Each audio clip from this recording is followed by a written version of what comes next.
Well, thank you for coming and welcome to this discussion on Tom Carruthers' new report, Revitalizing U.S. Democracy Assistance, the Challenge of USAID. I don't know whether the size of the audience is due to the mastery of the subject that he shows or to the great panelists that we have here or to the quality of the food that Carnegie always puts forward. But we're very gratified that so many of you could come for what I think is going to be a very interesting conversation. As you probably see from the papers, my name is David Abramowitz. I'm Chief Counsel on the Committee on Foreign Affairs, although I'm actually in a job transition right now. But Tom wanted me to help out on this particular project, which I was very happy to do. A discussion of the role of USAID in providing democracy assistance could not be more timely, in my view, with all of Washington watching with more than bated breath for who the new administrator for USAID is going to be, the executive branch carrying out two different studies in this very area, and Congress, including the Committee on Foreign Affairs, looking at foreign assistance reform. A discussion of USAID's role in democracy assistance can make a critical contribution to what I know is a vigorous internal debate that is going on right now, and one which obviously, from the size of this audience, many people are interested. And we have a fabulous panel to get that discussion going. And before I turn to them, let me just talk about a few format points. In a moment, I'm going to introduce Tom and our other panelists. Tom will present his findings, and then each panelist will have a chance to speak for around 10 minutes. And after all the speakers are finished, we'll take questions from you. My understanding is that there are roving microphones that will be available at the time that we get to the question. So if you could raise your hand and wait for a moment, someone will come over with a microphone. You can identify yourself, and then we can have a discussion, and I hope we keep our comments and questions short so we can have as many people as possible participate. So without further ado, I'm going to turn directly to our panelists, and I think that all of them are probably known to you. I'll just give very brief introductions. I think their bios are available so we can get right to the conversation. Tom Carruthers is the Vice President for Studies at the Carnegie Endowment for International Peace. He's been working on democracy programs for virtually his entire career. And we were fortunate to serve when I was an intern, actually, together at the Office of the Legal Advisor at the Department of State. And I think his other works on democracy are well known. Lauren Craner is the president of the International Republican Institute and has led IRI's programs strengthening democracy all over the world. Lauren and I first got to know each other when he became Assistant Secretary for Democracy, Human Rights, and Labor, and brings both the inside and outside perspective to this very important discussion. I'm very happy that Jim Boomgaard has agreed to be on this panel as a discussant.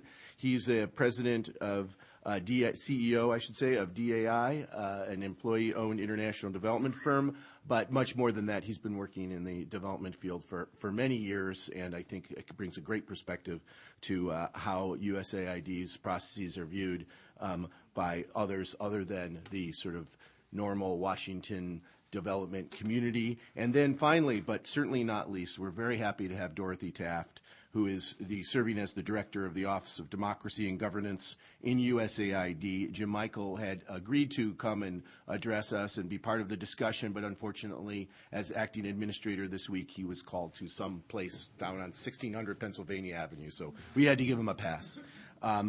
She's been working in public policy for many years, including in the Commission on Security and Cooperation in Europe, on Capitol Hill, and has been widely involved in human rights issues and as well as democracy promotion. So with that introduction, I'm going to turn it over to Tom to present the findings of his report. Thank you, David, and thank you all for coming.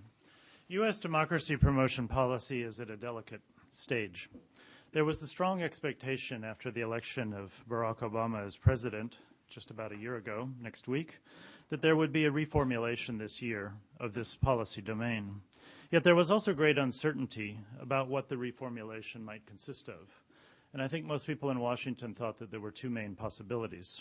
One, that there would be potentially a substantial backing away from democracy as a policy issue of the U.S. government, Others felt that there might instead be some kind of re-embrace of the subject on a new basis or under a new framework than that existed during the Bush years.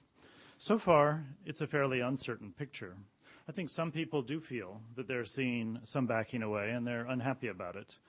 There is a bit of a tendency in Washington to seize on small things and interpret them heavily, and in some cases a tendency to romanticize the past, whether the past are the Bush years or the Clinton years or others.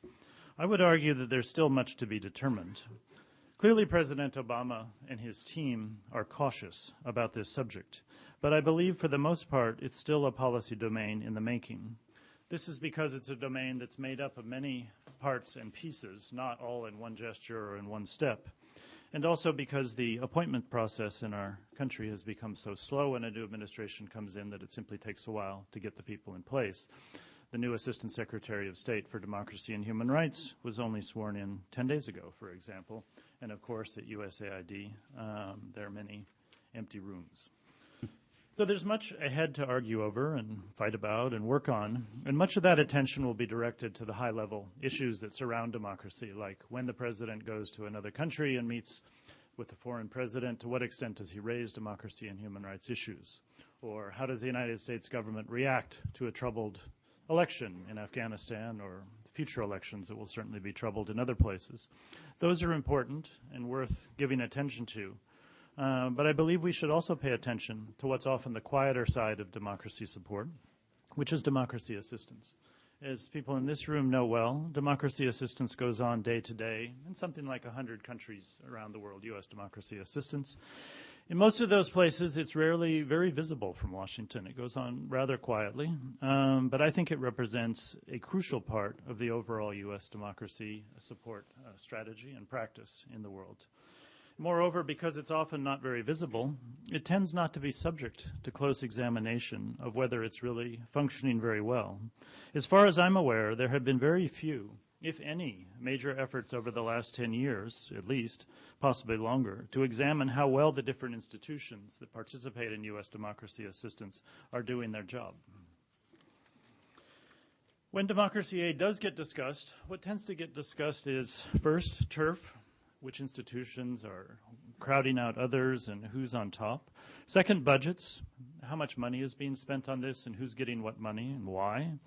And third, what countries are we working in, and do we have the right levels of assistance in different countries and so forth. Missing from that, and there's strikingly little discussion, is about how effectively are our institutions of democracy assistance actually operating. Now, I think many people in and around the different institutions have a lot of thoughts and ideas about how to make them work more effectively. But as we know, institutional reform doesn't happen easily. In fact, it's quite difficult for reasons that I'll discuss. But although it's not easy, now is a good time to try. The Obama administration is carrying out the 2 reviews of development policy, the White House-led review of comprehensive review of development policy, the State Department review of development and diplomacy. And in addition, Congress is quite interested in the subject as well. Both on the House side and the Senate side, there's real interest in foreign assistance reform. In all of these reviews and all of these different exercises, there'll be many questions on the table. But I think it's important for the democracy community to speak up and to be heard, because there's a temptation on the part of some people and some actors within the democracy community to lie low during a period of potential reform and just sort of close their eyes and say, I hope this doesn't hurt too much. But I think it's better to seize the opportunity and try to get some positive changes articulated and implemented. Now, just as there are many parts to the foreign assistance domain, there are many parts to the democracy assistance domain. Just on the U.S. government side, of course, we have the State Department, both DRL, the Democracy and Human Rights Bureau, as well as the Intelligence and Law Enforcement Bureau, USAID, the National Endowment for Democracy, the Justice Department, the Defense Department, the Millennium Challenge Corporation, and others. Now, theoretically, one could attempt a comprehensive reform of this whole domain, a kind of helicopter view of democracy assistance that would attempt to reorder the balance of institutions involved and so forth. I'm not much of a believer in that. First and foremost, because I don't think it's going to happen. I don't think there's the appetite for that kind of comprehensive reform currently in the administration. But also because I think such top-down rationalizations, if they ever were attempted, might actually go against some of the basic principles of diversity and heterogeneity in this field that I think are valuable. A better alternative, I believe, is to focus one by one on the key institutions in this area and try to look carefully at those institutions and ask whether or not they're doing their job well and how they might do it better. All of the institutions involved in democracy assistance would benefit from such an examination. Certainly that's the case with the Democracy Bureau of the State Department, with the Intelligence and Law Enforcement Bureau of the State Department, with DOD, with MCC, and so forth. I decided in this report to pick on USAID. Now, not just because I felt it was least likely that it would bite back at me in some dangerous way, but for the simple reason that USAID is by far the largest funder of U.S. democracy assistance, and therefore, why not start with the organization that controls most of the resources? And also because USAID, the reform of USAID, is on the table now in Washington, and it's the time. As an actor in democracy and governance work, USAID has some strengths. It got early into this domain and has accumulated considerable experience both institutionally and at the human level in terms of dedicated and talented officers within USAID, some of whom are here today, who know a lot about this subject and bring a lot to the table. In the area of rule of law assistance, for example, USAID was early into this area and has helped lead other donors into it and in some ways been a thought leader in the field. Possibly the same could be said with elections assistance, at least with respect to USAID moving in early and funding significantly in the area. In some countries, USAID has stayed with democracy assistance for some time, and the accumulation of those efforts really make a difference over time. I think that was the case with Ukraine when you look at the pattern from the early 1990s to the middle years of this decade, that persistent and consistent work by USAID in this country really added up to something worthwhile. And in some countries, USAID, because of its sort of a multiple sectoral approach, is able to work together on elections, political parties, media, civil society support, and so forth in ways that really work well together and are significant. Despite these strengths, USAID faces, I think, some very significant problems in its basic methods of operation. And it's impossible not to work in and around USAID as an organization in its democracy and governance work without being made aware of those problems. And one finds that in conversations with people who receive USAID funds, with people in other government agencies who work around USAID, in other aid agencies that work alongside the organization, in recipient countries of people and organizations that work with the agency, and among scholars who attempt to engage it as well. Now, to some extent, the problems that one hears are symptoms of and part of the larger institutional maladies that affect USAID as a whole as an institution. It's hardly news to this group that USAID is a troubled organization in many very basic ways, starting with its core relationships with the two organizations or institutions most important to it, which are the U.S. Congress and the U.S. Department of State. I think that the challenge for democracy promotion or democracy promoters is to try to figure out what are the core problems in this swirl of institutional maladies that most affect democracy work, and how can a reform of the institution as a whole make sure that it gives some attention to those problems and find some solutions to them. Because, of course, yes, we can prescribe and say, fix the whole institution, that'll do it. But A, how likely is that to occur? It's possible, but it's not a given in the next several years given the overall difficulties. And even if it does, we have to make sure that in such a comprehensive process that democracy gets the necessary level of attention corresponding to the importance of the subject. In this report, I have concentrated on three problems which I think are crucial, but I'm really just trying to put them out there and hoping that others will come forward and say, let's add this to the list or let's take this away and let's try to define what's really important here. So it's just my attempt to open a conversation on this subject. The first problem that I emphasize is bureaucratization. If you ask someone and sit down in their office and say, tell me about what you think about USAID's work on democracy and governance, and I did a fair amount of that in May and June when I was starting this report, although I've done it for over 20 years actually here in Washington and abroad, the first thing that comes out of their mouth in most cases is they say, lack of flexibility, too much bureaucratization. And when you probe that idea, what they describe to you is that at every step that it takes in planning what it wants to do, formalizing arrangements with partners and implementers, overseeing implementation, reporting on what it does, and in evaluating its work, at every one of those steps, the democracy and governance work of USAID is weighed down with bureaucratic impediments that reduce or even cripple its flexibility, its innovation, its speed, and its adaptability. If you take any one part of this process, whether it's, say, implementation, for example, and look closely, you will hear a welter and a dismaying wealth of anecdotes that will depress you about how this organization is operating. And I tried to think of whether there's one choice anecdote that would summarize it all, but I decided not to try to put one forward because someone at AID would draft a response telling me that my facts were wrong in this one anecdote, and therefore it wasn't sufficient. But the anecdotes that one hears are not just sort of impressionistic anecdotes, they are symptoms of a deeply troubled organization that has a hard time taking basic steps forward in many basic aspects of its work.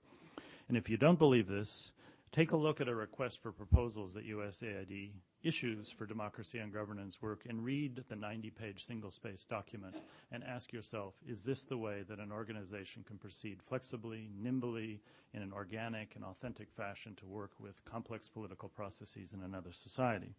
I quote one of those in the report, and I think it speaks for itself. Bureaucratization damages all of USAID's work, but I think it hurts democracy and governance work, particularly because this is the area that most needs the flexibility, the innovation, the organic qualities of assistance that really penetrates the fiber of another society. The second problem that I highlight is what I call externality and a consequent lack of local ownership. Here I'm referring to the fact that most democracy and governance assistance by USAID proceeds as follows. A USAID mission sits and thinks about what it wants to do in a country and comes up with strategic priorities and designs some kind of democracy priority or governance priority. It then hires a U.S. organization to come and design a project or projects in this area. It then hires another organization to come and implement that. It then hires another U.S. organization to come evaluate it. Local organizations and people do have some input and role in this process and in each of these phases, but it's often greatly secondary to the parade of external organizations that carry out the assistance. Moreover, out of its concern for defining results, not misspending money, and proving performance, USAID tries to maintain a level of control over all of this that is damaging to local ownership and damaging to really integrating assistance, again, into the fiber of the society that you're really trying to assist. I think this is especially true with contract-based assistance, where what is supposed to be carried out in the project is specified with remarkable levels of detail in advance, and in which the contractor is put in the role of serving USAID and answering to USAID as though this is the person, or rather the organization that is in a sense responsible for political change in the country, deeply undermining the very concept of local ownership. But it's not just about contracts. It also has to do with cooperative agreements that have also been infused with an increasing spirit of control by an organization that is very nervous about proving performance, managing results, and so forth. Third problem that I highlight in the report is the weak place of democracy within the agency. Integrating political assistance into aid organizations who have long viewed their primary mandate being that of socioeconomic development is always hard, and it's hard everywhere that it occurs. USAID has been trying to do this for over 20 years, and it's made some significant progress. I think it made progress particularly in the 1990s when Brian Atwood was the administrator, because he cared a great deal about this subject and took on squarely the question of what integration might mean. But the effort only made a certain amount of progress and has not advanced much in the last 10 years. And the place of democracy and governance work within the aid agency is weak in some significant ways. Some signs of this include the last four administrators stretching over 10 years, not a one of them has had a strong interest in this subject or a demonstrable capacity to embrace it as a major priority of the agency. Secondly, I would say a relatively small proportion of the senior career staff in the agency that are in most of the key positions, both as mission directors and here in Washington, only a small proportion are people with significant experience in democracy and governance work. Third, democracy work does not have its own bureau, and it's placed in a bureau that it fits uncomfortably with another subject, humanitarian affairs, that is quite different in how it operates and often has a sort of a greater priority due to the urgency of humanitarian crises. Fourth, the cadre of democracy and governance officers, which was created in the 1990s, which I think was a very valuable step, has not been sufficiently supported. And one hears again and again in the agency of democracy and governance slots that are filled by people who are not from the cadre because the mission director is trying to solve a personnel problem and has a spouse of an employee and thinks, well, They born in and grew up in a democracy, so they must know how to do democracy and governance work. Whereas he or she would not assign that person to a vaccination program or an education program or something, because that's serious. So this is the problem of an organization that does not take professionalization of the cadre as seriously as it should. Fifth, the training of democracy and governance has been weak until recently, although I think the Office of Democracy and Governance is making excellent progress on that, thanks to, I would say, some rather determined, quiet leadership at the mid-level on that. But overall, the training of democracy and governance work within the agency, not just DG officers, but everybody in the agency, is sadly lacking. And then sixth, USAID punches well below its weight on democracy issues in the interagency policy process. Here is the U.S. government agency that is doing more to support democracy than any other in the U.S. government. But what is its voice in interagency policy processes? To put it in stark terms, how can we take seriously the idea that USAID is favored in some way when this is an organization that no longer has a policy bureau, that lost its policy bureau 3 years ago in a bureaucratic reshuffle? How can you spend over $10 billion years of assistance without having a group of people who think about policy? The mere thought that that makes sense is startling and says something serious about the conception of USAID as a policy actor within the U.S. government, in particular with regard to democracy and governance work. Now, fixing these problems obviously isn't easy, but actually I don't think it's rocket science, because it's mostly about leadership that decides that it cares and is committed to solving these problems. Now, USAID is a puzzling organization in this regard. On the one hand, it's a very decentralized organization, which I think is a good thing. Field missions have a lot of authority over what they do. Yet at the same time, AID is hypersensitive about signals from the top. It's an organization where USAID people are trying to read the tea leaves coming from the top in Washington, despite the decentralization. But what that implies, there is sensitivity to direction from the top. And when the top sets certain priorities and follows through on them, change occurs within the organization. And so on bureaucratization, or I would recommend debureaucratization, of course there isn't any one fix. There isn't any one magic bullet that one solves this beast of bureaucratization.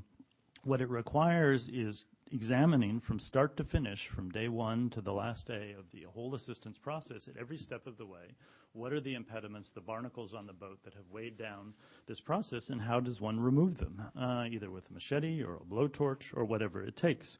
Now, this can be done either by carving out democracy and governance work and saying this has sort of special attributes and we need to do it differently, somewhat as was done with the Office of Transition Initiatives in the 1990s, which I think was a very useful initiative that showed it is possible within USAID to do things differently, or you take on the whole thing. So either you try to carve out a special domain and say we're going to debureaucratize within this domain, or you take on the whole beast. With respect to externality and ownership, again, well, first it has to become a priority.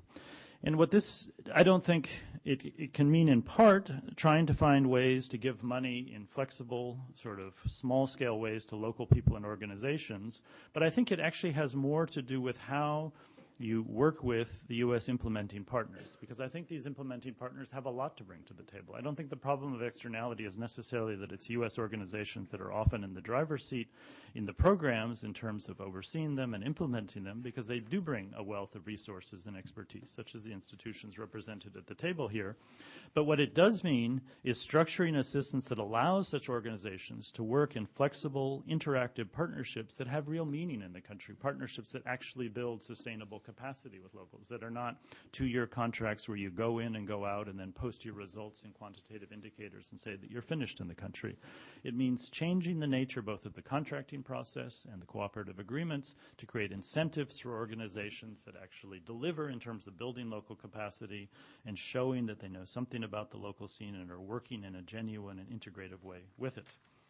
On the place of democracy within the agency, there's a whole series of larger and smaller issues that we could go through. Above and beyond everything else, it's a leadership at the agency that says that democracy and governance is a priority. We're going to integrate it into our other programs. It's going to be a core pillar.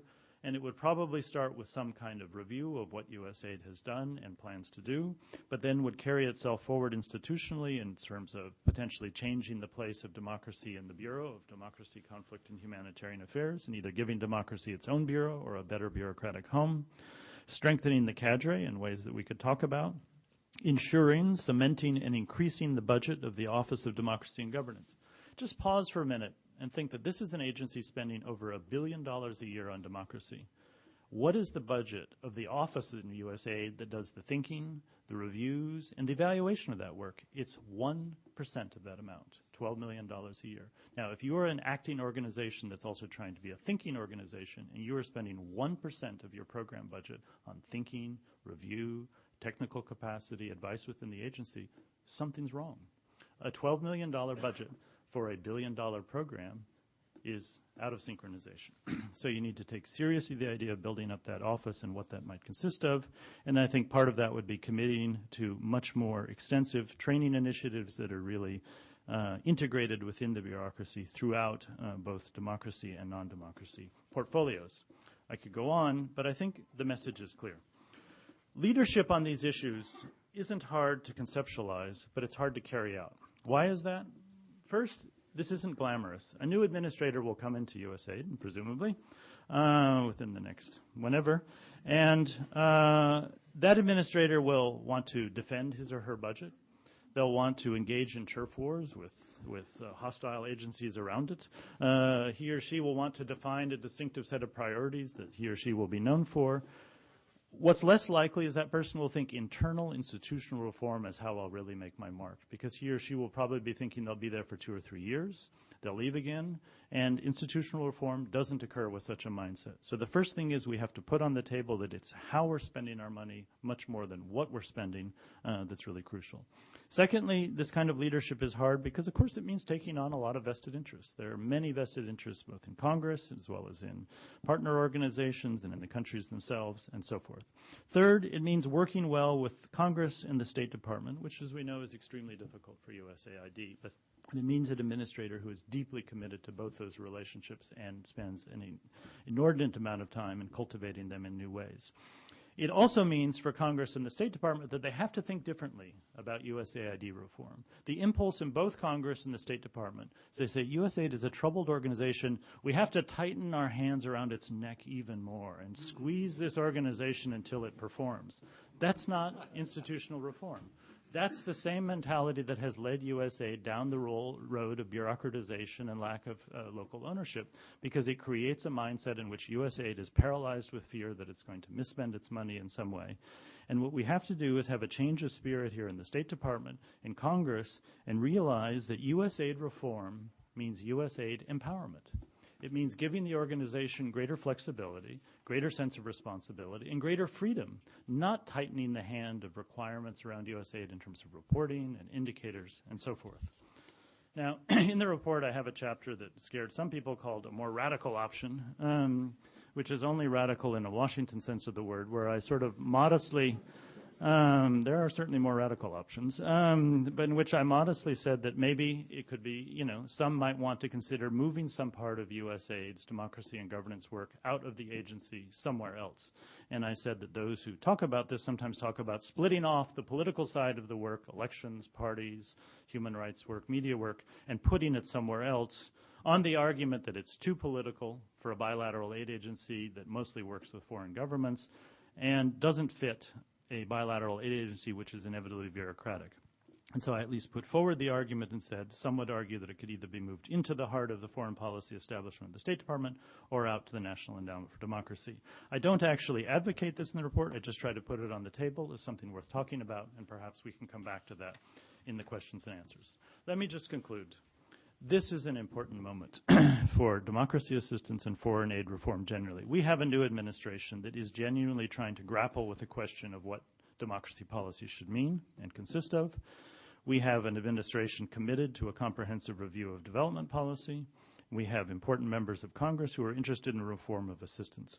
I believe that it's the time now for the democracy promotion community to seize this moment and come forward actively to raise ideas and debates about reform and put forward specific ideas onto the table, because doing so may go against deeply rooted instincts of caution and fear that reform will mean losing out.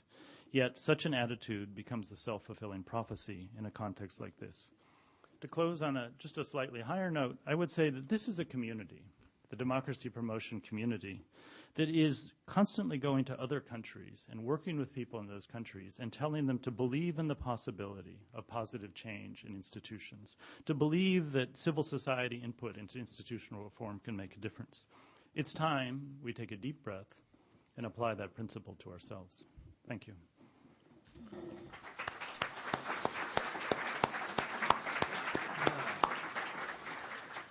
Thank you very much, Tom, for that excellent overview of your piece. I would just commend all of you to read the piece in detail because there's much more even than Tom was able to say. For our first discussion, I'd like to turn to Lauren Craner, who can give us both an inside and outside perspective. Thank you very much, David. And let me, you mentioned you were in transition. I'm sure a lot of folks in the audience would join me in saying how much they're going to miss you on Capitol Hill. Done great service up there for many years and elsewhere in the government. Tom, you've also performed many important services, including with this study. I think most of us would agree here that AID reform is essential. As Tom just pointed out, AID in general has been ailing for 20 years. In particular, as he mentioned, from a democracy point of view, you've had a series of administrators who were basically uninterested in democracy, save, as Tom noted, Brian Atwood. But Brian was so busy trying to save AID from being folded into state that he did not have time to reform it in a sustainable way, I think. Henrietta Fore, ably assisted by people like Dorothy and Pat Davis, wasn't there long enough to do the work that needed to be done. But as Tom noted, the interest in democracy work really needs to come from the top. And in many ways, I wish Tom had written this paper during the Bush administration, when I would say there was a high degree of interest in democracy issues. Tom, of course, has had many critiques of the administration, most pointedly, I think, in his September 2007 report, Looking Forward on Democracy. I've come to believe that the administration, the Bush administration, had impressive rhetorical, diplomatic, and programmatic, and it built an impressive edifice regarding democracy assistance. But I must say that the edifice, I think, rested on a poor foundation. First of all, as has been noted, the U.S. government was not configured to deliver on President Bush's rhetoric on democracy.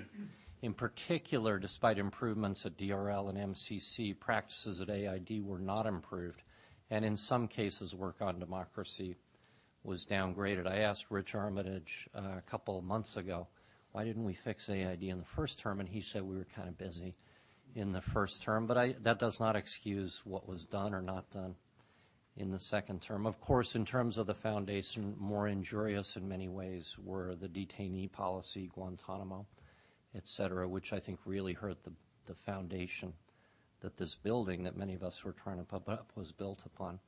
So the cracks in this foundation, I think, in many ways undermined what President Bush was determined to do on the issue.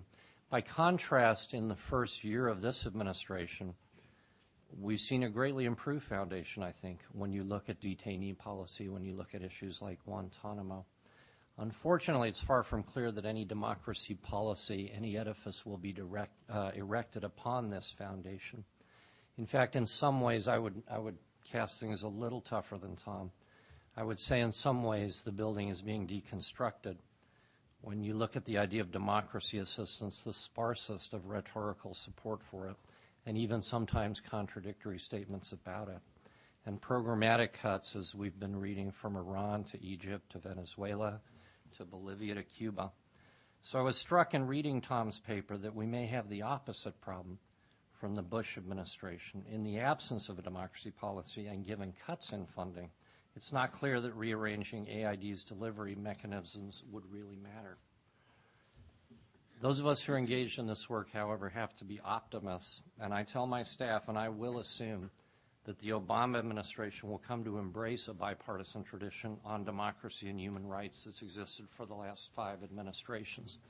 Tom rightly points out that AID reform would offer the opportunity to better the agency's delivery mechanisms on democracy assistance.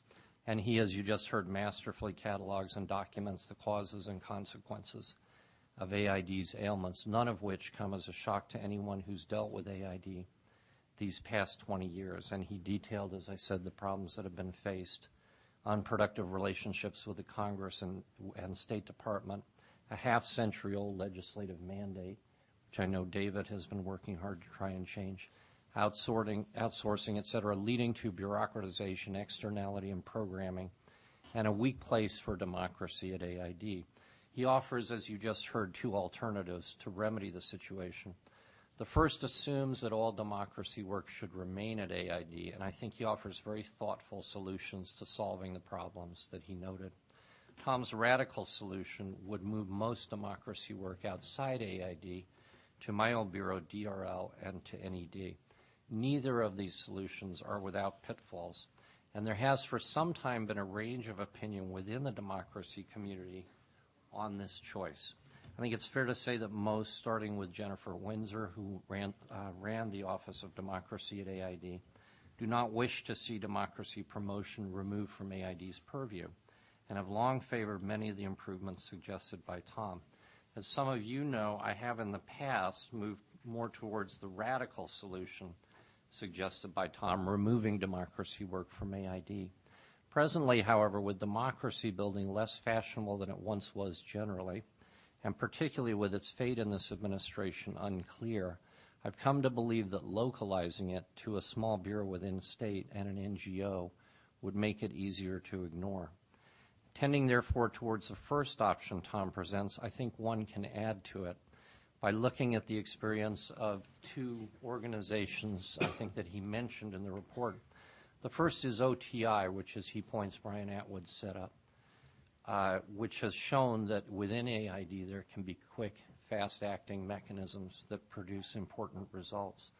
I would also add some of the experiences at MCC, and I have to confess I am a board member of MCC, but in talking about local program conception, that's precisely how MCC operates, not by sending out consultants to tell a country what to do, but by assuming that a country knows something about its conditions and asking it what it thinks needs to be done. Secondly, I've never met anyone at MCC I've not been impressed by. MCC attracts the best career civil servants and the best from the private sector, many of whom, and I've asked them, would not have thought of working elsewhere in government.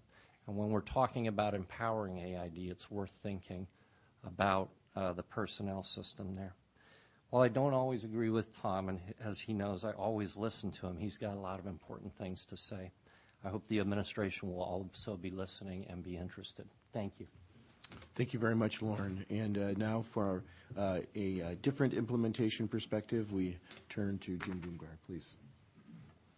Thank you. It's really a treat to be here. I until today, I didn't even know that this separate democracy community existed, and that it was different from the community of people interested in development and how the two were connected. You know, since I first got started in the development field, which was a long time ago, and in the field doing implementation projects, any good project that you did had governance elements to it. You could not have a sustainable development activity if you did not understand basic principles of governance.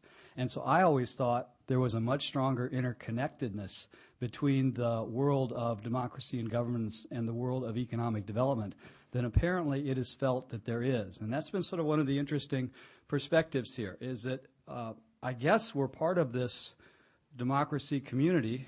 DAI does a number of implementations of OTI projects, of democracy and governance projects, of things that fall under this purview, but we seem to be talking about very different things. So I sort of have been at odds with the perspective to take here, but I wanted to make a couple comments and a couple of suggestions. First of all, I think that it is more about foreign assistance reform than it is about democracy assistance reform. And I guess in a democracy forum you're allowed to disagree. But I think unless we get the fundamentals of foreign assistance right, that you can't engineer or come up with a second best solution focused on one sector. I worry that if we start focusing on democracy as a sector, we're going to start having to have meetings about what to do about agricultural assistance, what to do about small enterprise and microenterprise development, what to do about education, and have all of these communities operating separately and not coming together with what is really in the interest of foreign assistance reform.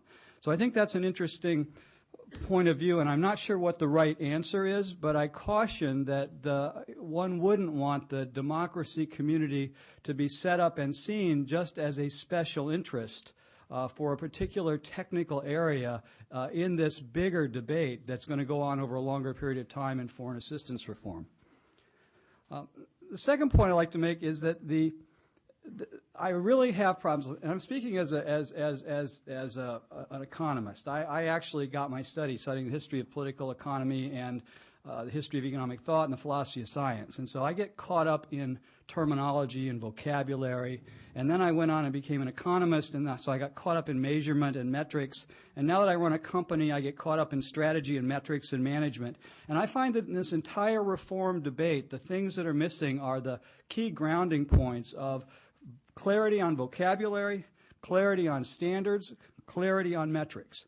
Because if you don't have clarity on those things, we can't know what we're achieving. What is the development that we're trying to achieve and that we're valuing? How do you measure that? How do you know which kinds of assistance or which kinds of programs or which kinds of organizations work best and are the most effective at achieving those results? If there's not at least a vocabulary in which the various perspectives on which results are legitimate is out there, then I don't see how you can actually have debate that is not feed the anecdotal, soundbite, political. This is not power. We want to make it a little bit more about truth. To get to truth, we need to have some agreement on basic terminology. One of the examples of this is there is a real difference, and people in the room know it, between humanitarian relief assistance, between reconstruction assistance, between stability assistance, and between development assistance. You will find the conversation wandering back and forth between those various things. There are different standards of performance. There are different timelines. There are different expectations of results. So unless you're clear and you keep yourself with some precision in the discussion, you tend to go all over the place. Development is complex. The links of causality are complicated. And if we don't get clear and find a way to explain the causality of how you go to capacity development, institutional development, how these things really create development benefits, you run the real risk that sort of good stories about non-cost-effective retail-level assistance that build a school or man a clinic that may or may not be scalable is what captures the attention, not the real theory of what you can accomplish in scalable capacity development around the world. This is a profession. There are people working on it, but one of the weaknesses of a weak aid is that nobody has cultivated the field of learning and knowledge in the area of how to define the terminology on which these debates are being held. Let me give you one example, and it's a project that we're very proud of that is, I think, fundamentally a D&G project. In Vietnam, we were involved with the government of Vietnam, sort of to their surprise, and with USAID in a project called STAR, STAR 1 and STAR 2. STAR project was basically designed to help the government of Vietnam revise their commercial law and commercial codes to allow them to accede to the U.S. bilateral trade relationships and then later to the WTO requirements. Essentially, this is a team of lawyers working and finding political inroads to change the entire construct of the legal system in Vietnam related to commercialization. The impact of which is to reinforce a whole series of reforms that I would posit have been extraordinarily desirable and extraordinarily beneficial to the opening up of the Vietnamese economy and their success in pursuing whatever political and economic visions that they have. How do you measure that? It doesn't come down to concrete things that you can write about easily. The cost effectiveness of assistance, unless you can come up with the causal story to explain why you need the outside technical assistance that you're talking about in order to cause and reinforce the change that leads to final results, it's really important. The last thing I'll say is that I think aid is getting a pretty bad rap in this whole thing, and part of it is because it's not punching to its weight class. I think it's easy, just like we're doing with the Washington Redskins, if you will, to go after something when it's weak and when it's down. I think that there are thousands of successful AID projects out there that nobody knows about, and USAID does not have the capacity or the vocabulary to communicate about. I think there are staff, particularly Foreign Service nationals who have been developed over the years, who form the civil service of USAID, who really do understand development and how to do it. And because their word is not getting out, their voice is not being heard, we don't hear the whole story about AID. I think AID takes a lot of heat for problems that they did not create. I agree with Tom completely on a lot of the criticisms. There are problems, and I could even tell you some that would even make it sound a lot worse in terms of a day-to-day trying to do business with these folks. But I have been out there. I have been on the project implementation front. I've sat in ministries for years at a time working side by side with a European Commission-funded project or a DFID-funded project, and this stuff is complicated. It is not easy, and this is not shooting free throws in terms of the standards of success. This is more like a batting average. And if you can get 1 out of 3, 1 out of 4 successes in terms of what you're trying to accomplish, you're doing pretty well. And I think AID has taken the heat. There are 3 things very quickly that I will recommend, though, that need to be prioritized. 1, you have to fix the infrastructure. You have to fix procurement. And you have to go after procurement and HR first. Procurement is a mess. It's broken. They are understaffed. Unfortunately, this is a government-wide problem, not just a USAID problem. I think, secondly, I think you need to upgrade technical capacity as soon as possible, and this is not going to happen overnight. I think with improved people and more emphasis on learning, more focus on how to be a good bureaucratic entrepreneur, because any large government agency is a bureaucracy.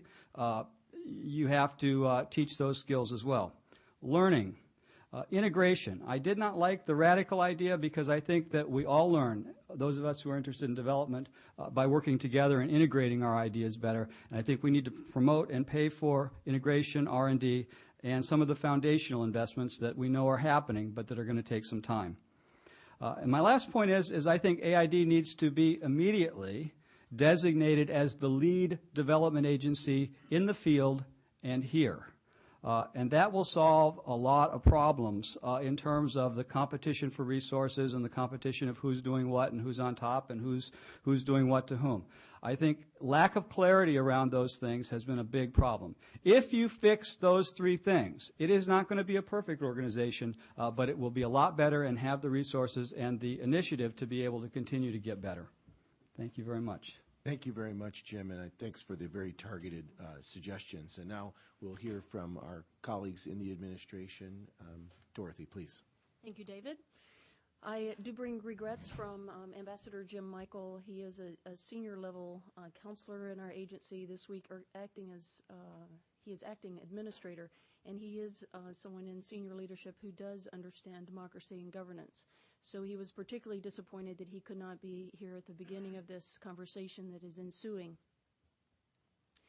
And Tom, we have read with great care the report that you have written, and we welcome the conversation here, and we welcome the ability to be honest about the problems that we face as a government agency, but also we're most interested in trying to address and identify the issues that can be changed and reformed. The large majority of the issues that Carruthers raises in his paper relate to larger institutional issues, as has been raised by my colleagues here on the panel. And these are issues that indeed affect the entire agency and the way we do our programming and the way we operate. But we also are very pleased that he was concluded that strengthening USAID's democracy and governance work is ultimately not necessarily that complex. I'm glad he has such an optimistic view of how easy it may be to make the changes that we need to make. But indeed, the institutional changes are very complex, and they are a major undertaking. The Democracy and Governance Office has similarly identified a number of these same institutional issues that have a rather negative impact on the way that democracy and governance programming is delivered. And we are hopeful that reform of the agency will be beneficial to the way that the Democracy and Governance Office and the DG cadre around the globe does its business. So we welcome this broader focus on the institutional challenges. We appreciate the attention paid on page 19 to the technical work undertaken by the Democracy and Governance Office and also one of our sister offices in our Bureau. And to use Tom's words, these are technical work that commands interest and respect within the wider democracy assistance community. And with such an interested audience gathered, I would be remiss to miss the opportunity to mention a few of our more recent cutting-edge pieces. One being the creation of a labor sector assessment tool and technical programming guide. We also have just come out with guidance on U.S. government interagency security sector assessment framework. We also have a new document, the USAID Guidance for Democracy and Governance Programming in Post-Conflict Countries. This summer, we were able to release the Democratic Decentralization Programmatic Handbook. And in the coming months, we plan to unroll a revised and updated DG Strategic Assessment Framework. This isn't to say that we wouldn't appreciate more hands to do the pulling on those oars and to help us now take these documents to the implementation, but we have been moving forward with the reforms that we feel like we need to address internally as we are given the resources to do. The other thing that, other item that has been recognized that was probably not given the attention that we would like it to have been given by the report is the attention that was given to evaluation. Last year, the Democracy and Governance Office unrolled the long-term retrospective study on the impact of USAID's investments in democracy programs, and these studies revealed significant successes. This ambitious study highlights USAID's need to improve our ability to conduct more rigorous evaluations of our programs. And I would suggest that this noteworthy initiative on impact evaluation is something that we deserves a little bit more greater attention and recognition. And we intend for this to be a continued major focus of our office and agenda, regardless of how the reform or revitalization effort and discussion takes place or unfolds. We will be following the recommendations that were made by the report released last year by the National Academy of Sciences entitled Improving Democracy Assistance, Building Knowledge Through Evaluations and Research. Certainly, institutional reform necessarily involves workforce planning. And I think Tom and the others have made the case that USAID has been chronically underfunded, working with increasingly limited resources at a time when the challenges we are asked to address have only grown in scope, in urgency, and indeed in complexity. Both the President and the Secretary of State have underscored their commitment to rebuilding USAID and restoring its reputation as a premier global development agency, and we are very happy to be partners in that effort. We are now in the process of hiring an additional 300 new Foreign Service officers, which combined with hires that were made in the last fiscal year represent a nearly 30% increase in the Foreign Service workforce. And I might add that the President's budget request for FY10 includes the monies needed to support a third year of this initiative of hiring an additional 350 Foreign Service officers. Among this welcomed increase in human resources will be technical expertise, program officers, and very importantly, Backstop 76 Crisis Stabilization and Governance officers. This is the backstop that includes the democracy and governance officers around the world. And I'm pleased to be able to report that to date we have hired 64 new Backstop 76 officers. And in FY10, if we get our request, that will enable us to add another 54 Backstop 76 officers. This will not completely address the human resource shortages that we have, but it is at least a step in the right direction. As Tom had noted earlier, there are a few senior-level career professionals in the DG background, with a DG background, And this is generally true, but as I noted with Ambassador Jim Michael in his current position, but also within our Bureau of Democracy, Conflict, and Humanitarian Assistance, we now have a Deputy Assistant Secretary, Susan Reichley, who is a former DG officer. So we welcome that background being brought to senior levels in the agency.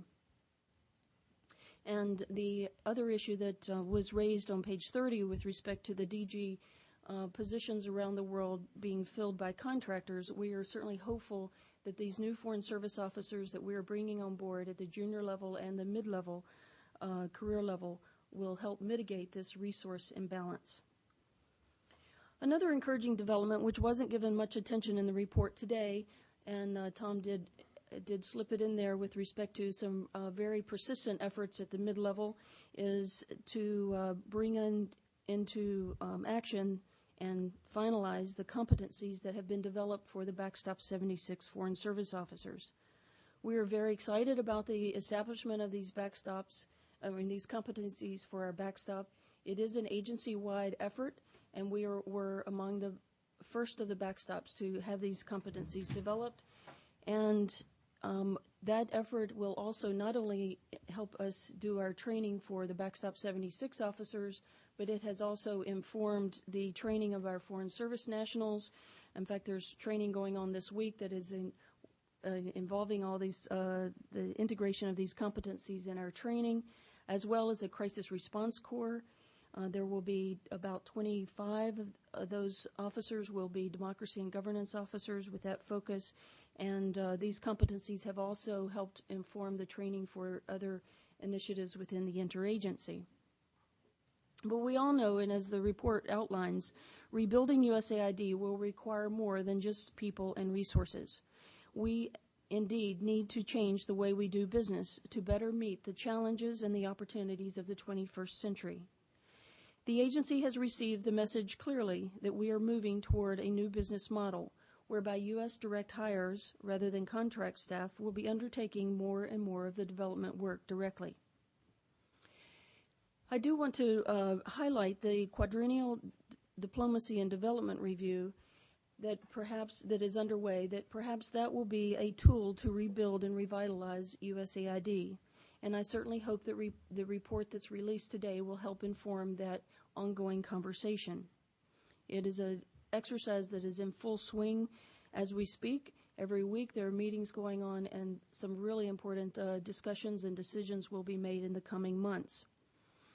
The QDDR, as we call this review, will provide us with both short-term and long-term blueprints for how to advance our foreign policy objectives and help make our diplomacy and development work more agile, responsive, and complementary. For the first time, the QDDR places development on an equal footing with diplomacy as a key pillar of United States foreign policy. And we certainly hope that the discussion that has started today and this report will feed into that process, as well as the Presidential Study Directive on global development, a debate that is happening within our city.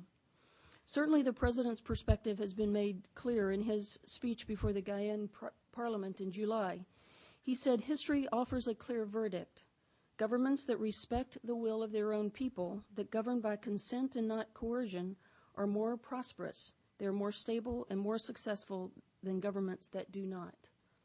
This is the direction that we hope to be leading in, and welcome the policy discussion that is ongoing, not only here but also within the government. And finally, just as I wrap up my comments, I do want to say that USAID, and particularly the Office of Democracy and Governance, we welcome the attention that's given in this report to the democracy and governance elements of U.S. development policy and agenda and our structure. There should be no mystery about how we do our work, what our work entails, or how we train our officers, or on what we base our technical guidance and principles for engaging in this sector. I would hope that Tom has found, quote, a willingness to acknowledge USAID's shortcomings in democracy and governance work, and a willingness to take a critical look at the challenge of the reforms needed to change the institutional challenges he has presented in this report on revitalizing democracy assistance, and with a particular focus on USAID. So thank you again for starting this conversation. Thank you very much, Dorothy, and I very much appreciate that time has not stopped during the course of the last year or so, and of course we've been having a number of conversations with respect to some of the elements that you discussed. There will be some roving mics here, and I think that people are, I'm sure there will be a number of questions. Why don't I start something off very quickly, which I think that there's interesting convergences in the comments made by this panel, and I couldn't agree more with Jim that as you study this report, there are a lot of elements that are agency-wide in terms of their applicability, in terms of trying to see how we can have a more dynamic USAID. And I think it's important to recognize something that Tom says in the report and alluded to and what Jim confirmed, which is there's some tremendous work being done by USAID, including work done in the field by individual officers who are trying to find opportunities. And I guess my question that I'd like to build on in terms of the whole bureaucratization issue is the question of headquarters and field. You know, from the congressional perspective, which of course a lot more could be said about Congress's own role in these problems, and I'd be happy to discuss that at some point. But you know, from our perspective, there's always this pendulum that swings from a headquarters-driven approach to a field-driven approach.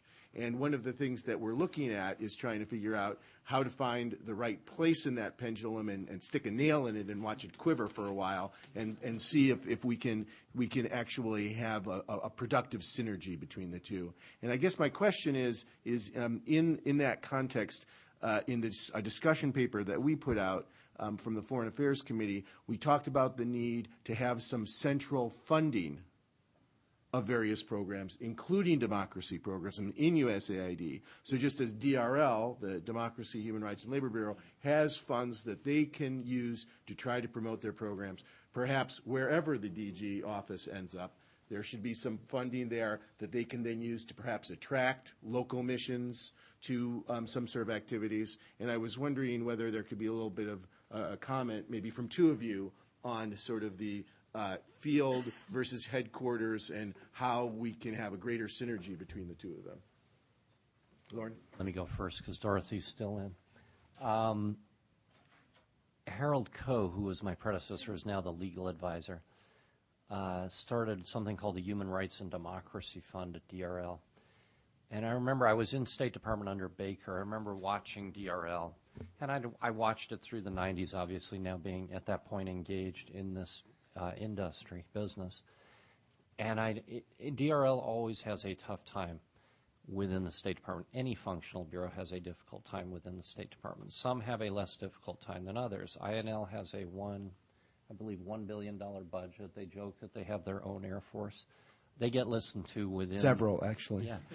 They get listened to within the State Department. Harold started this Human Rights and Democracy Fund. Before that, DRL had essentially been about this once-a-year annual human rights report, which is a very, very important document. It catalogs what is going on around the world. But essentially, and I use a pejorative, DRL was regarded as the whining bureau within the State Department. Once a year they would whine, and the regional bureaus would have to listen, and then the next day the whining would be over, and they wouldn't have to listen again for 364 days to DRL. What Harold got started and what we built up while I was there was funding for the bureau. So we could not only whine at people, which we continued to do, and I was quite good at it, and so were my successors, but we could also say, now that I've finished whining, I have a solution for this problem, and guess what? I have the money to pay for it. And it enabled us more and more by the more and more those who would kind of slam the doors as we walked down the hallway started opening the doors and then inviting us to meetings because we had money that we could spend from a central place. And I very much believe that it's an issue not only of having centrally spent money, but of being listened to within your department. And so I think it would be a brilliant idea for the Office of Democracy within AID to have its own funding. It comes with penalties. You have to avoid, as Tom noted, there has been some bureaucratization of the funding now at DRL. So you have to be careful with it. But it's not just an issue of being able to direct from a central point what can go on out in the field. It's also an issue of raising the profile which is another issue that Tom raises, raising the profile of democracy and human rights. Just to finish up on the larger scale, the reason the F Bureau was founded was because the State Department did not really know where AID was spending its funds, and it turned out AID really didn't know where it was spending its funds. I remember talking to Condi Rice in the first couple of months she was at the State Department, and she said she'd been trying for 3 months to find out where AID was spending democracy money. I said, that's funny, I spent 3 years trying to find out the same thing. And AID was actually going to its grantees saying, tell us what you're doing, because Washington State Department wants to know what we're doing with our money. And that's how they were finding out. I think the F process was a good idea in the beginning. I think it's kind of gotten out of control. And it's over-bureaucratized, essentially. It's become over-bureaucratized over time. Thank you, Lauren. Why don't we try to go to questions? Okay, here on the left. Here, there's a mobile mic coming down right next to you. Raymond Schonholz with Partners for Democratic Change. I wanted to pick up, Jim, on one point you made, which I thought was extremely important, which is, and Tom is aware of this as well from work I did at the Woodrow Wilson Center as a scholar there for about 5 months. The discussion here is about structure and organization, but I think Jim put his finger more closer to the issue of what we're talking about, not so much how. That is, can we measure it? Is it scalable? Can we evaluate it? And do we know where we're going with it? I think, Tom, all the reforms you mentioned, as you well know from our earlier discussions, completely agree with almost everything in the report.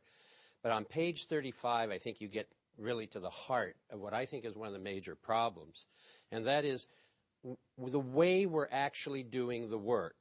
We do it through contractors. That generates all the bureaucratic stuff and issues that Jim raised, and all the metrics and all the problems that come with it.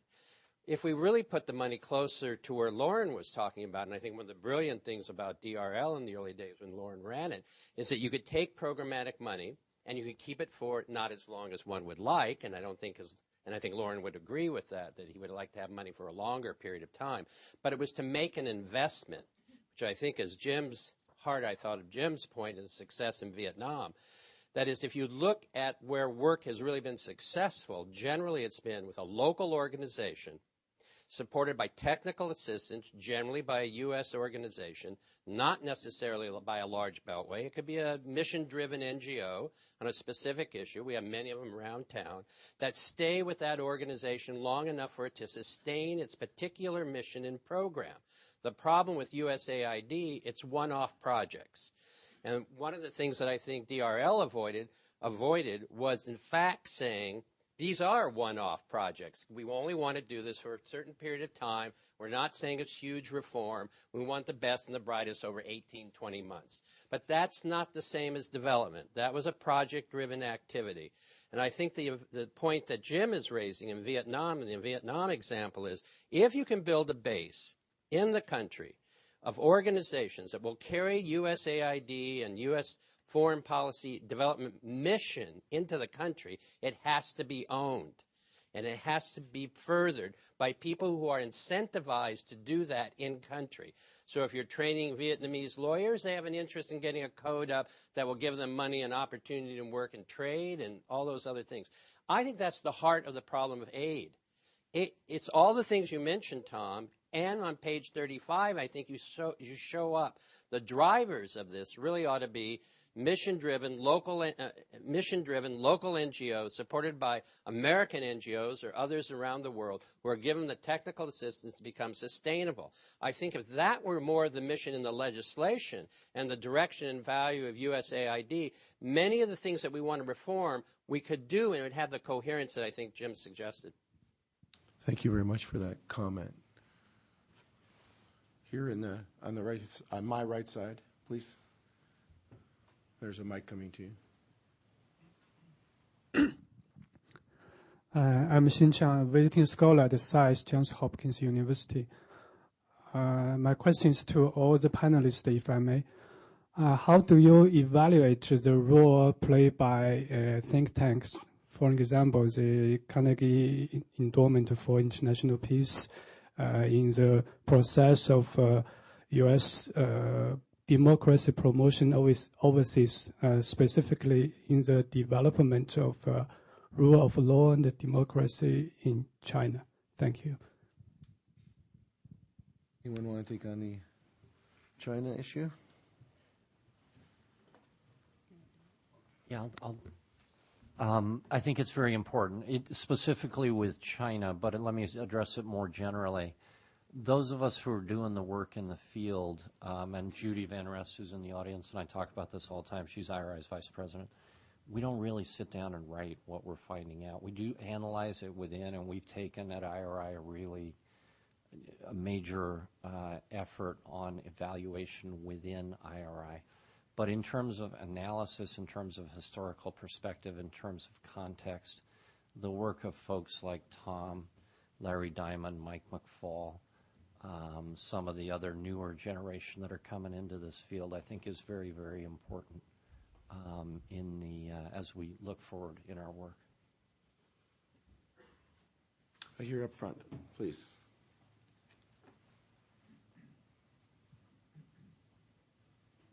Yes, I'm Chloe Schwenke. I teach at the School of Public Policy at University of Maryland.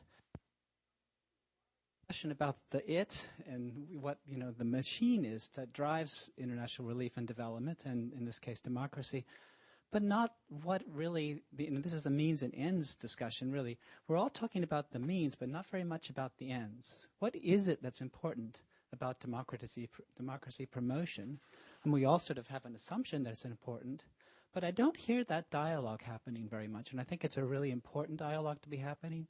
I think it's particularly important for people within the institutions like Usaid to participate in that dialogue and to express, after all, they're very mission-driven people themselves, or they wouldn't be there.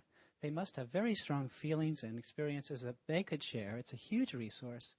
I would really like to see space given for putting that on the agenda to say what is important about democracy promotion and generally international development and relief altogether. Thank you. Okay, let's try to do a couple of questions together so that we can have a broader. How about all the way in the back?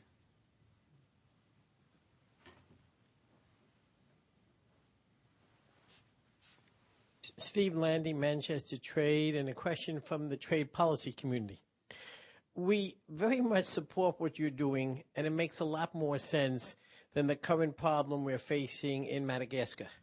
For those who may be aware, there's a program, African Growth and Opportunity Act, not too many successes, but as one startling success has been in textiles, and Madagascar has become the second largest exporter from Africa of textiles. Under the AGOA, there's a program that simply says if you have a coup, you have to lose benefits. The relationship between the thugs involved in the coup and the poor guys working on the looms trying to do the textiles are absolutely non-existent, and most people say this will have only a minimal effect. How can we take the work you're doing, which is the correct way to have democracy grow, and not be faced with this stupid threat? Because the result of it's going to be that no textile apparel company is going to invest in Africa because they're going to say, I don't know about the democratic procedures. I'm just able to locate here. So that's my challenge. Please save Madagascar, at least the apparel program somehow, with the thrust in the democratic area that makes more sense, which is the way you guys do it, and ladies on the grassroots. Thank you. Why don't we try to do those two, and then we'll take two more. Importance of democracy, the need for more discussion within these institutions and having the institutions participate. Let me just say very briefly, I think that to some degree what I hear from some of the panelists is a bit of a call to arms on that very issue, that as these two processes, the Presidential Study Directive and the quadrennial diplomacy and development review occur, we need to figure out a way, or many of us need to figure out a way to insert these very issues into that dialogue. And I think that there are concerns that I've heard that that is not really happening, that the focus is on different aspects of the development. So I think that that's something that many people in this room need to think about in terms of trying to figure out a way to insert that into that process. But maybe, Tom, do you want to say anything more regarding how we get more of a dialogue going about the importance of democracy as a development tool or as a way of succeeding in the larger U.S. National security objectives? Well, there are two conversations about democracy that typically take place within the U.S. assistance world. One is, should we incorporate democracy as an end in itself in our conception of development? Should we conceive of development in a broader way that it includes political freedoms and so forth?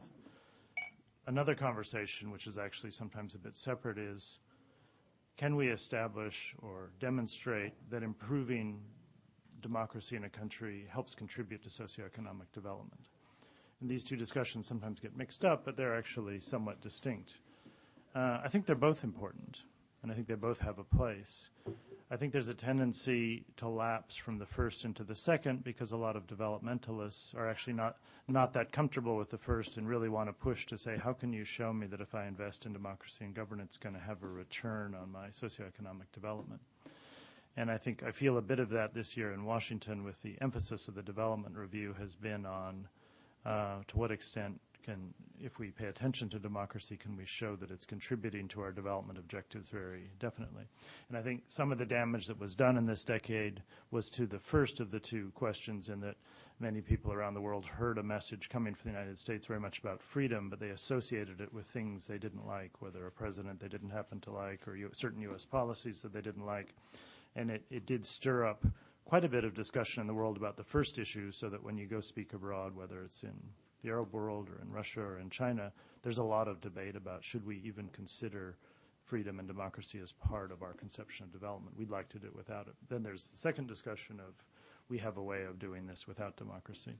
So we're back to those basic discussions. In a way, it's a little disheartening that 25 years after a lot of basic thinking sort of started in the mid-'80s about let's fuse these things. 25 years later, we're still arguing both of those fundamental points. And I think because of the political context finishing this decade after some of the controversies of this decade, we have a new administration. We're back into both these things. But I think, I think the answer to both of them, I hope, leads to yes, which is that we should have a somewhat broadened conception of development. And secondly, I think there are ways that one can show that certain elements of democracy and governance clearly contribute to development. But surprisingly, this is still contested.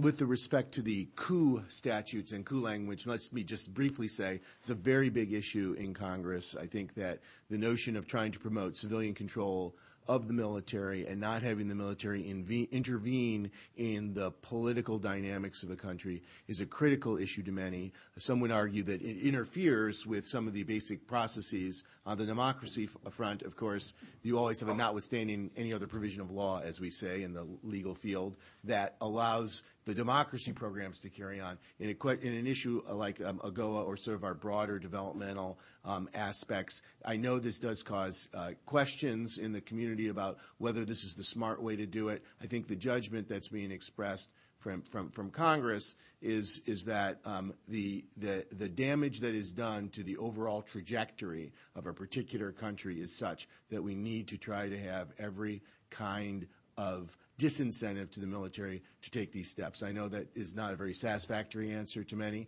but that is sort of the judgment that I see being made. I can tell you on a very day-to-day basis on when I look at legislation that I see on the assistance front where this issue inevitably creeps in. But with that, let's try to get to a few more questions or comments. How about this gentleman here and then the two of you, and we'll try to do those three and see if we have any time left. There we go. I'm John Glenn from the U.S. Global Leadership Coalition. Thanks a lot for a really stimulating discussion.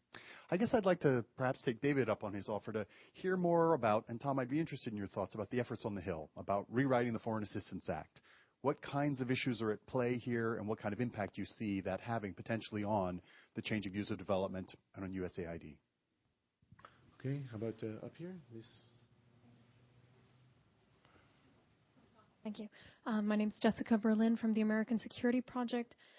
My question for the panel regards security. Looking at the ultimate goals of our development assistance programs, I think that in a lot of countries, one would find that simply reestablishing a level of security internally in a country takes precedence over whether or not democratic institutions are in place and functional. You look at Pakistan, you look at Afghanistan, Bangladesh, or looking at Rwanda as a fine example, where democracy is not in any way functioning right now, but investment in education, health, and the private sector has slowly but surely created a visible level of internal security, and allowing that natural process of democracy or some sort of representative government to evolve out of improved societal standards of living and education and security, and whether or not overemphasizing good governance and democracy before ensuring security is established for the population is taking away focus on something that is arguably more important.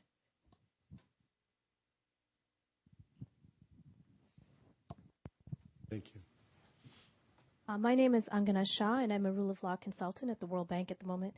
I wanted to first second your point that democratic socioeconomic growth does tend to promote democracy. I think when we look at economic growth, I don't know about now, but the tendency a few years ago was to look at GNP. But I think that actually what we've tried to do in many countries, which is strengthening the middle class and creating a class of people that can demand political freedoms, is very important.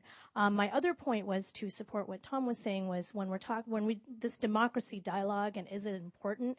I think a lot of it, the objections that he mentioned of people associating this democracy rhetoric with things they don't want, is that we don't define what we mean by that. And I've heard talk that says something like everyone's not ready for democracy. There are people who don't want it. Well, it depends on what you mean by democracy. Again, I've never been anywhere where people don't want their government to be accountable. You might say the population's apathetic. That's because they don't trust their government. It has too much power over them, and yet they don't have a voice in it. So I think it's really important to define what we mean, and it's not one model of democracy. And then it also leads us, I think, to ignore the differences in the societies that we venture into. So it's more a comment than a question. Well, I think these last two comments are sort of show the two different sides of the whole debate about whether we should focus on humanitarian, health, education, and get to a point where we can work on democracy programs, or whether we should be mainstreaming it throughout. I don't know if, Dorothy, you want to talk about sort of the spectrum of programs and how USAID views sort of the continuum and where interventions work best. Thank you. In response to that question, I think that part of the answer comes with where do you start defining the institutions of government and democracy. But in order to have a democracy, there are certain institutions that you have to work on. And so there is that continuum of where do you begin creating a legislature that can create a counterbalance to the executive, or where are the institutions that you allow for citizens to have a voice, whether it be in the labor sector or whether it be in civil society and media, and interface with the government that way. And then helping the society understand that a voice is even possible allows them to begin then asking the question, okay, well, now that I have the possibility of having a voice, where can I exercise that ability? And so our development programs, sometimes the first need is to do no harm and to create security and allow people to have just basic security. But the vision is for that to morph into a much longer term objective of creating an environment in which government will deliver indeed. And part of the delivery of governance that is accountable, where there's a transparency of what's going on, but also the government is delivering what citizens desire the government to deliver, requires there to be the infrastructure and the other parts of what constitutes eventually a government that is maybe elected or not. Thank you, Tom. I think you want to...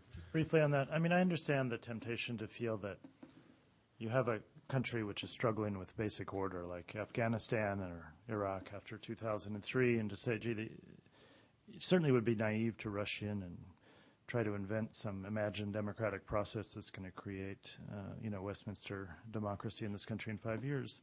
But I think it's often a straw man, and that many of the most basic challenges that are intrinsic to establishing security are governance challenges. I mean, helping the Afghan state to build a functioning public security force, it's a governance challenge. And so saying we shouldn't do democracy and governance in a country that's struggling with a civil war, well, building an effective police force, I can't think of a more, a very governance-oriented challenge in that sense. And so I don't think there's a sharp distinction. I think it's more, not coming in with some kind of pre-designed model of democracy and governance into a society that's struggling with this and saying we have to have all of these elements, in this time frame. But ultimately, establishing security is a governance challenge. And so I because the forces who provide the order are forces of the government. And so in a sense, building effective institutions of government is the task of the day in many ways. And secondly, when you ignore that, as we did to some extent in Pakistan through much of this decade, you have a government which is very low in accountability to its people and has decreasing legitimacy, and it loses control of the society and the territory as a result if you don't give attention to that. So, sort of saying, no, we're not going to pay attention to democracy and governance issues in Pakistan. We're just going to focus on counterterrorism and security didn't work very well in that context. So I'm concerned about any attempt to draw sharp distinction. Lauren, are you itching to get in here? I am. Please. I think Tom used a great example. It's easy for us here in D.C. to sit back and say, well, we'll tell you when you need democracy based on your socioeconomic indicators. It's difficult in some of these countries because people actually do want their government to be accountable.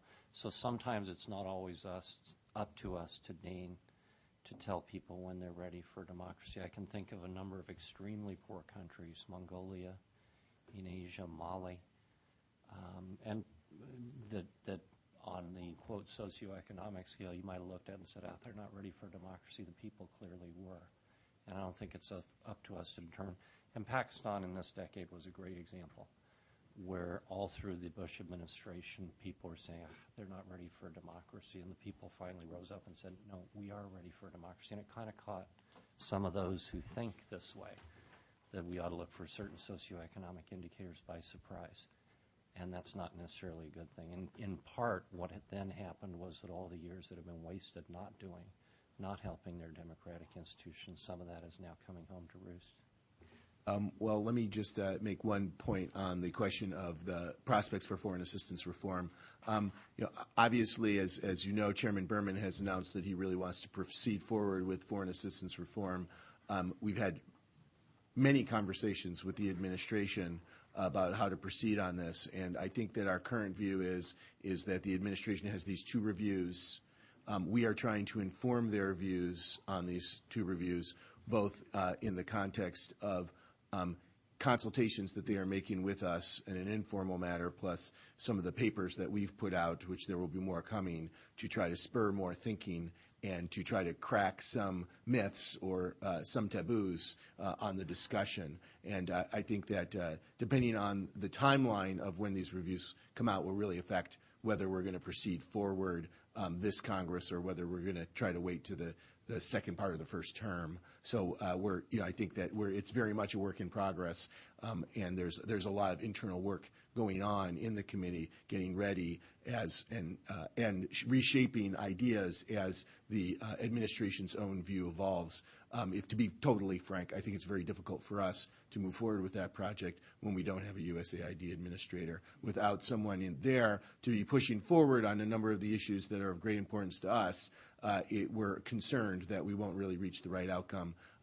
Given these two reviews are happening without the administrator, that in and of itself may be problematic in terms of getting to a balance that we think is the right one to strike. But that's just a work in progress. We're almost at 2, but Jim, I wanted to give you a chance to see if you wanted to respond to any of the things that have been said or any of the questions that have been made, since they've ended up being talked about by the other panelists in terms of the field headquarters, or the question of what can you do development in conflict societies, or other things that you might share some wisdom with. Well, just 3 quick points. One, the field headquarters issue is a big issue. When we do strategy in our company, everybody wants to think about strategy from the office headquarters in Bethesda, Maryland. In fact, we're having to force a process that says, if you had the same group of people together out there where we work, you'd probably come to some very different conclusions. So I think that Washington, D.C.-based discussions are interesting on these things, but until you're sitting in the field, you don't have the perspective, you don't have the ambiance, you don't have the people to consult with, and so you have to let the field perspective drive decisions that are made on strategy about effective foreign assistance. The second thing I'll say is that the conflict situation question is really a tough one. Story last week in the Washington Post on the Marine success in Nawa, which is just outside of Lashkar in Helmand in Afghanistan. And it tells a story, if you recall the article, that about how the Marines came in, and in fact was a self-fulfilling prophecy that when, if they agreed to stay and really push the Taliban out, that in fact you could have success with the development program and the building of the community-level governance.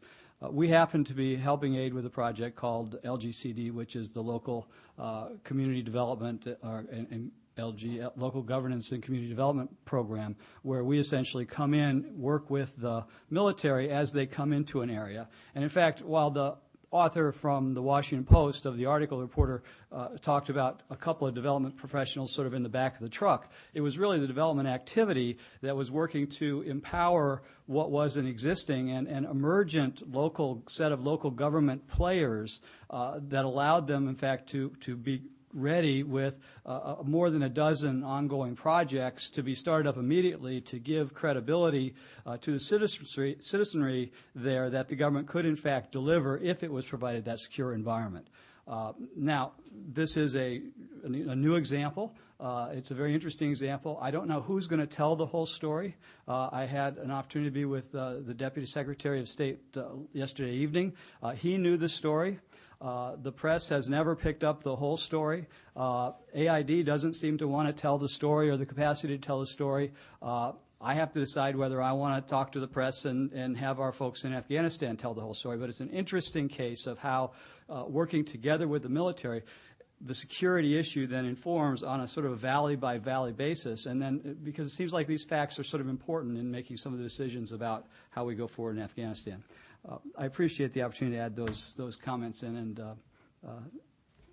thank you.